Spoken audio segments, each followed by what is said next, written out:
Hey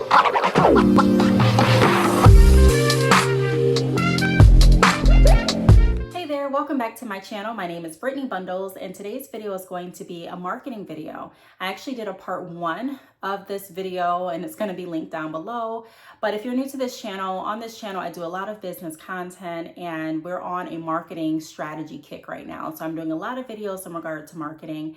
And because Black Friday is right around the corner, I figured that, hey, why not go ahead and start amping up the Black Friday marketing material? I did do a lot of different Black Friday strategy marketing type of videos years prior. And so I'm going to be sharing those videos throughout this entire month. So if you're not subscribed, please do so now and make sure that your post notifications are on. That way, whenever I upload a video or share one of the videos that I just referenced, you will be alerted. Not only do I like sharing my best practices and information that I've learned, but I also like to learn with you all. So occasionally I will find different articles and blogs that go over and are in relation to the topic that we're on. So like I mentioned, right now it's all about marketing. And I'm also wanting to drive the Black Friday marketing efforts more, because I think Black Friday is a great opportunity for business owners to gain more exposure, to grow their email mailing list, and also to make money. So the first part of this video is, like I said before, linked down below. I went through numbers 1 through 6, and I'm reading from a website by the name of Pt.2. This video is not sponsored. Like I said, I just like learning with you all, and I like reading and learning other people's perspectives and strategies as well. And so this article got my attention, and I'm like, hey, why not bring it to the channel, and we can see some of the different Black Friday marketing strategies that this website is recommending. So the title of this blog on this website, or this website, is 10 plus Black Friday marketing strategies to get a week's worth of sales by Paweł Lorowski. That's what it looks like. My battery's about to die, as you all can see, so I'm going to try to get through this pretty quickly. So we left off on number 7. Before I go ahead and get started, be sure to give this video a big thumbs up. Liking this video helps boost the video in the YouTube algorithm, so it really will help me out. I would appreciate it. Also, leave a comment. It doesn't have to be a big fancy comment. Just let me know that you're stopping by, that you enjoy the content. If you do, if you have any questions, just leave some kind of comment and feedback. I really would appreciate if you did that. And then also be sure to make sure that your post notifications are on. So without further ado, we're going to jump right in. All right, so the 7th tip that is provided on this blog website is use minimum purchase promo. And it reads, this Black Friday marketing strategy is easy. Offer a free gift with a minimum purchase. So it says the free product could be an inexpensive one for you to get, or popular products that your customers buy often, or items that need regular replenishment like cosmetics and self-care.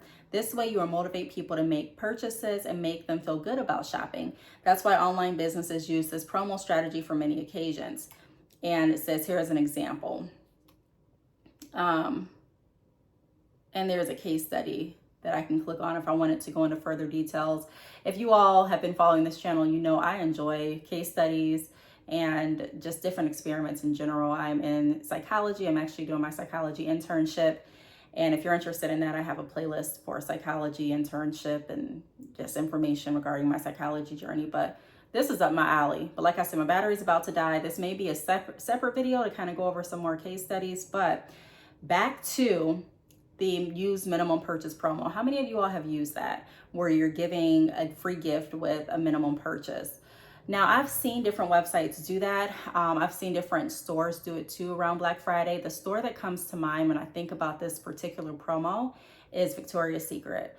It seems like almost every year around the holidays, if you buy a certain amount of items, then you get like a free Victoria's Secret tote, or like a free some free slippers or something free from Victoria's Secret. But the tote is the item that sticks out the most to me.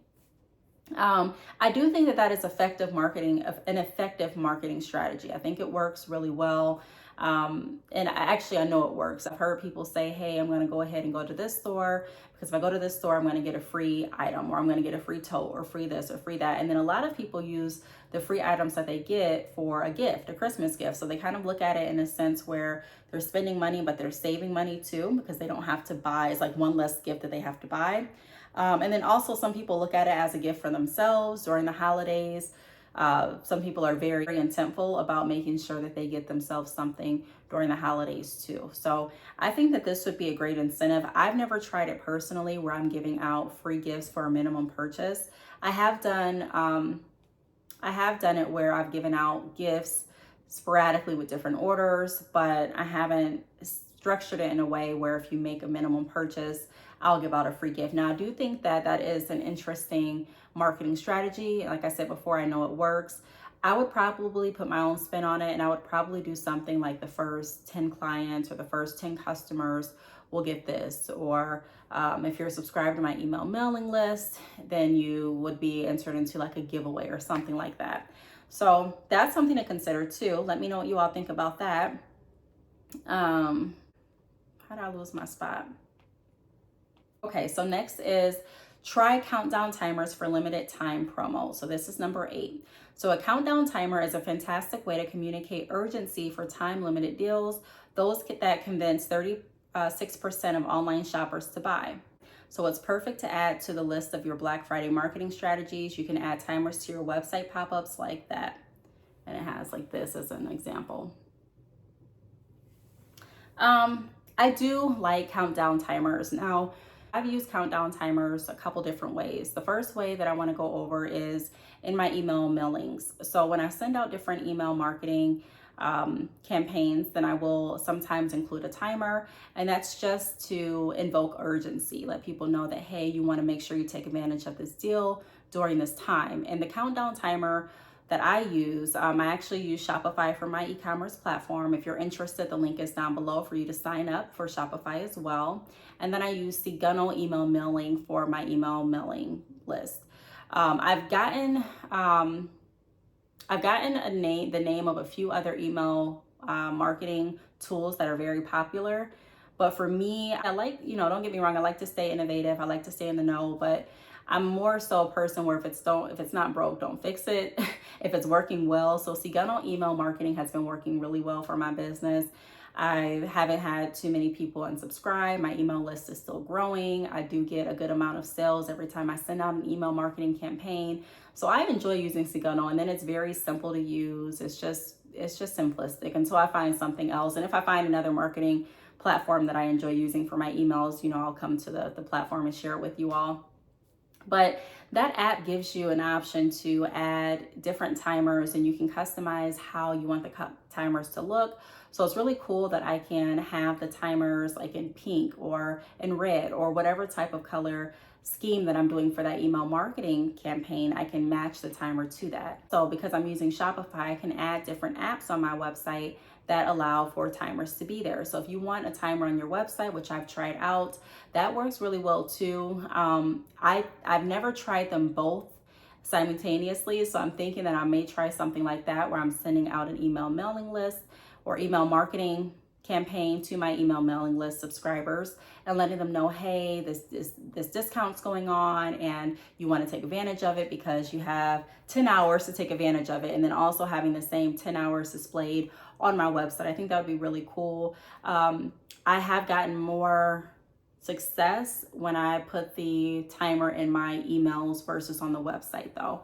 So that's something to consider. Let me know if you've tried it out and what your thoughts and takeaways are in regard to a countdown timer. It's really important when you are considering doing different Black Friday marketing campaigns that you think about urgency. Like that's a big part of Black Friday, making sure that people are having that sense of urgency and also having that anticipation with your sales. They're wanting to see what you're going to offer. They're wanting to see what your products are going to be. They're wanting to experience what your company is going to offer. Black Friday has changed over the years, though. It's not as hectic, and the anticipation isn't as heightened as it used to be, in my opinion. But you can still take advantage of this time and get more people involved in your campaign by offering different giveaways, doing different enticing offers, and also being creative with your marketing strategies. And that's one way that I'm going to be reviewing different marketing strategies and different blogs, because I want all of you to be aware of some of the different strategies that people and companies are implementing to see which one's going to work best for your business and which one sticks out best for you. So number 9 is add new products just before Black Friday. So customers are always excited about new arrivals. Why not use the excitement to sell by adding new products to your store?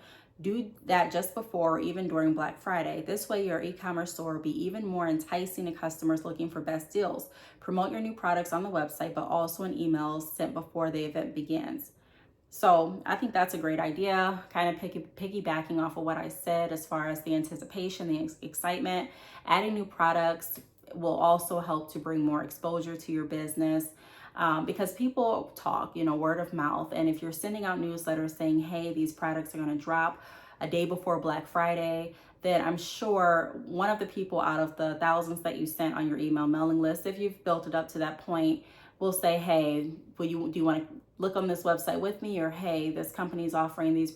I mean, you never know exactly how the information or conversation is going to get out. But the important part is that it's getting out. A lot of people, when they're excited, when they're happy, they like to share information, even when they're not excited. So that's really important to keep in mind. You want to make sure that you're doing different marketing actions that are going to create excitement and anticipation, and something that's not going to be very predictable. Now, there are some things in business that are good to stay predictable, but there are some things that you do want to have variation in so that people continue to come back and they want to know, what's next. So I do agree with that. I think that's a great marketing strategy to add new products just before Black Friday and start promoting them through your email newsletter, and promote them on your social media and let people know, hey, this is dropping right before Black Friday. I think that is a great idea. Number 10 is reduce shopping cart abandonment. So you need as many good ways to prevent abandoned carts as possible. That's where exit intent pop-ups come into play. Thanks to exit detection technology, they can catch your visitors right before they leave, giving you one more chance to prevent a lost sale. Let's see an example of an exit intent pop-up. This one below has a discount, but you can also make it into a simple, hey, you forgot your goods, reminder if your customer has already applied discount. So this is what it looks like. Now, I do want to say this. I do agree with that as well, having an exit intent message pop up. But also, to avoid abandoned carts, I would also recommend adding a chat option on your website if you don't have one already. That way, if someone's on your website and they have questions, instead of them abandoning the cart and thinking that they're going to email you later and forgetting, or just abandoning the cart and going someplace else, another site that has more information, or another site that is answering the question that maybe they have with the product that they're looking to purchase on your site, I would be available to answer any questions and to help guide the process along, the purchasing process. Also, with Shopify, it gives me an option to set up my abandoned cart. So if I get an abandoned cart, then it automatically, I have a setting on my Shopify website where it automatically sends out an email to whoever left their abandoned carts, and it reads something like, hey, such and such, or hi, such and such. I've noticed that you have 3 bundles of body wave in your cart. Can we go ahead and complete the order, or something along those lines? But the point is, it reaches out to whoever left abandoned carts, and it pretty much asks for the sell again. It asks how I can assist with the purchase. So I have had some recovery that way. That's another way to kind of recover some of those abandoned carts. Now, if someone is on your website and they have an abandoned cart, but they don't put in their email, you're not going to get that far. One way that I check for people that do that is I make sure I send out frequent marketing emails, because when I do that, I can see the behaviors of everyone that opened the email. So whether they opened and unsubscribed, or whether they opened and clicked on a link, or if they opened and added something to their cart. So a lot of times I'll see abandoned carts that don't leave any email addresses through my Sigano marketing app, because I'll go there, I'll look at the different behaviors, and I'll see, okay, this person left a cart, but they didn't put their email address in. But because I have their email from the email marketing, I still have contact with them. Even though they didn't put the email address in, it's still connected, like the account synced somehow. How, I don't know. It's probably because they were on my email mailing list, and then I don't know exactly how it did it, but I thought that was a cool thing that Shopify does. The next one is share shipping times and support customer links. So buying gifts for family and friends is a popular reason to shop. An average Black Friday shopper spent $224.48 directly on gifts last year. Knowing shipping times is important because, well, people need to know if they arrive on time for special occasions, family gatherings, and so on. Nevertheless, to say, your support team will be quite busy, so give them as much help as you can. So this really goes right back to setting the right expectation. So having your shipping time frames, if it's going to take 5 to 7 business days for an item to get to someone, being upfront and honest about that. The last thing you want is buyer's remorse. The last thing you want is bad reviews. So just be upfront and honest. If you do have next day shipping, but there's an additional fee for that, making sure that you outline that maybe in your shipping or policy section on the website, and then also in your carts, like where they're checking out, it shows the shipping time frame, or it should show the shipping time frame. I think that's a really good idea to have your shipping time frames there as well. And then also I would be even a little bit more helpful and let people know, hey, if you're wanting your gift by Christmas, you need to order by this date. Or if you're wanting your gift next week or before this date, you want to order by this date. So having that information readily accessible is very helpful. You just want to make sure that you're as accurate as you possibly can be when it comes to shipping times, because people are wanting to make sure they receive their gifts by certain times. And you can find yourself in positions where you're either securing a sale or losing a sale simply off the strength of your shipping capability. So if you're not able to ship the gift, or if they're not able to pick it up, some people will say, you know what, I'm not able to get it right now. So it is very important to be cautious about that. I was working with one of my clients when I think it was like a few months ago, and her daughter was having prom. And I sent out some hair, and it's a long story, but just try to simplify it. I did go over it in one of my blogs, but her daughter was going to prom, and she needed the hair that I shipped out for prom. And I typically don't do any refunds. And if the order is lost, I will do like a case so that the USPS like search case department can go ahead and search for that package and give it to the customer. But she went ahead and placed another order while the USPS team was looking for that first order that went missing in the mail. And she did that because she needed the hair in time for her daughter's prom. And I just say that to explain that it is really important when people are wanting to order something for you to take into consideration what they're wanting it for. And a lot of times we don't know because we don't take the time to ask additional questions if we have the opportunity. So if you're an e-commerce business owner, there may not be too many opportunities, or as many opportunities, I should say, as if you were working a brick and mortar location, right? But if you're online, still adding that chat feature, still displaying your email address, still displaying your business number if you have one, even if you're only texting at this point, it's going to be beneficial because it's going to give people a point of reference, and people feel better when they can reach out to a company and get a response. There's a lot of companies that don't offer that aren't available to respond to texts and emails, and you'll send them a question and you won't get an answer for like a week or two. I am very particular with that because to me, it just shows how the business relationship could go. You know, I don't want to purchase something and have an issue and then you not respond for like a month. So just being very cautious and mindful and making sure you do have support links, you do have different options of various ways for customers to be able to get in touch with you to answer questions, and so that you can make sure that you are providing the best experience possible. And I think that is the last one. So the Black marketing strategies bottom line, it says pick your goals, the Black Friday marketing strategies, and stick to them. This way you'll be focused and have a clear way of measuring how well you perform. I hope this post helped and you get started on preparing Black Friday marketing strategies. So thanks so much, Wise Pops, for that. So I'm going to be coming back, like I said before, with some other marketing videos. I think I went over more of this blog in the first part, which is linked down below. Just wanted to do a second part so I could finish up the video and give you all the rest of the marketing strategies that were included in the blog or on the website. I do really want to thank you all for tuning in. If you have any questions or if you're struggling in a particular area of your business, I want to help, I want to know, please feel free to email me. You can email me any questions that you have pertaining to business at btalks@yahoo.com. You can also leave me comments down below or you can reach out to me on social media. I am very happy to help. And anything that I can give you, any type of resource or information, I don't have a problem doing that. So thanks so much for watching, and I will talk to you on the next video. Bye.